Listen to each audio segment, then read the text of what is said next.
이스라엘 백성들이 광야에서 생활을 합니다. 광야 생활하는 것이 쉽지만은 않습니다. 모든 것이 부족하죠. 물도 부족하고 먹을 것도 부족합니다. 특별히 이 애굽 땅에서 나올 때 가져왔던 모든 식량이 이제 다 떨어졌습니다. 당장 내일 먹어야 할 음식이 없습니다. 이러한 상황 가운데서 이스라엘 백성들의 반응은 어떻습니까? 하나님을 향해서 원망하기 시작합니다. 불평하기 시작합니다. 하나님께서 그런 상황 가운데에서 이스라엘 백성들에게 만나를 공급하시죠. 만나를 먹은 이 이스라엘 백성들 가운데 감사가 있었다는, 그리고 혹은 찬양이 있었다는 말씀은 찾아볼 수가 없습니다. 오히려 그들은 한 발자국 더 나아갑니다.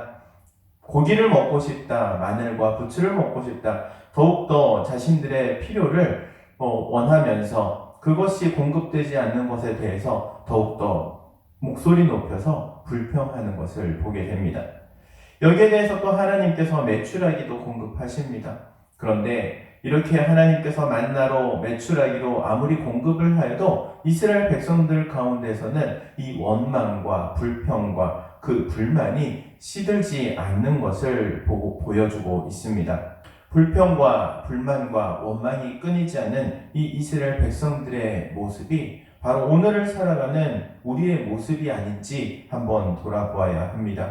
하나님께서 예수 그리스도의 그 십자가를 통하여 우리를 구원하시고 또한 이 땅 가운데 살아가며 기도할 수 있는 은혜를 허락해 주셔서 기도의 끈을 붙들고 하나님의 응답하심과 인도하심을 받아 나아감에도 불구하고 감사를 고백하지 않고 주님을 찬양하지 않고 오히려 나에게 부족한 것들을 채우기 위해서 불평하거나 불만하거나 또 원망하지는 않는지 한번 돌아보아야 합니다.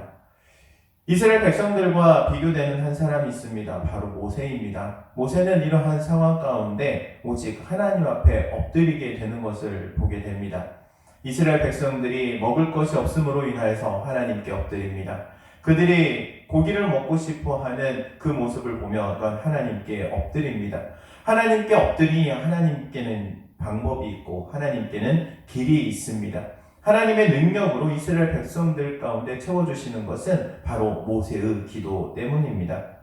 하나님께서 우리 가운데 베풀어 주시기를 원하시고 공급해 주시기를 원하시는 하나님이심을 기억하시기 바랍니다. 특별히 모세는 홀로 이스라엘 백성들을 담당하는 것이 너무나도 가중하고 또 너무나도 부담스러워 하나님께 구합니다. 하나님, 이 짐 너무나도 무겁습니다. 이 짐을 내려놓을 수 있게 해주십시오. 그런데 하나님께서는 이스라엘 백성들을 이 모세에게 홀로 담당시키지 아니하시고 그를 위하여서 담당할 수 있는 장로들을 세우십니다. 장로들을 세우시고 장로들과 함께 동역하여 이스라엘 백성들을 이끌어갈 수 있도록 하나님께서 함께 하십니다. 하나님께는 방법이 있습니다. 사람은 힘이 없습니다. 능력도 없습니다. 모든 것이 부족합니다. 그럼에도 불구하고 하나님께 기도하면 길이 열린다는 사실을 기억하시기 바랍니다. 하나님께는 방법이 있습니다. 하나님께 구하시기 바랍니다. 만나와 메추라기를 이스라엘 백성들에게 공급하셨던 것처럼 오늘을 살아가는 우리에게도 동일하게 하나님의 은혜와 능력으로 공급해 주실 줄로 믿고 기도하는 여러분 되시기를 주의 이름으로 축원드립니다. 기도하도록 하겠습니다. 사랑과 은혜가 충만하신 하나님, 은혜를 구합니다. 하나님께서 함께하여 주시기를 원합니다. 또한 우리 가운데 항상 감사와 찬양이 넘쳐나게 하시고 기도하기를 쉬지 않게 하여 주옵소서. 우리의 삶에 부족한 부분이 있을 때마다 불평, 불만, 원망하기보다 기도로 변화시키게 하시고 기도하는 가운데 하나님의 응답하심을 받아 누리는 저희의 삶이 되게 하옵소서. 예수님의 이름으로 기도하옵나이다. 아멘.